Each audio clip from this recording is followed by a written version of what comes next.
மரியாதை என்பது எல்லோருக்கும் கிடைக்கும் வயதின் அடிப்படையில். ஆனால் மதிப்பு என்பது சிலருக்கு மட்டுமே கிடைக்கும் அவர்களுடைய செயலின் அடிப்படையில். உங்களின் செயல்கள் எப்போதும் உயர்வானதாகவும் மற்றவர்களை உயர்த்துவதாகவும் இருக்கட்டும்.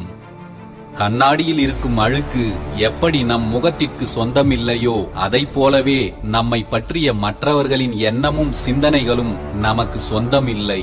எப்போதும் மற்றவர்கள் நம்மை பற்றி சொல்லும் கருத்துக்களை பற்றிய கவலைகள் உங்கள் சிந்தனைகளில் ஏறிவிடாமல் பார்த்துக் கொள்ளுங்கள். அது உங்களை ஒரு நாளும் முன்னேற விடாது.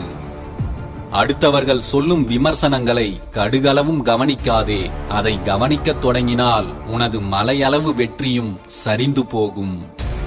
ஒரு சிறிய விஷயத்தை கூட அதிகப்படியான வார்த்தைகளை கொண்டு விரிவாக பேசப்படுகிறது என்றால் அதை அப்படியே நம்பிவிடாதீர்கள். ஏனென்றால் உண்மை எப்போதும்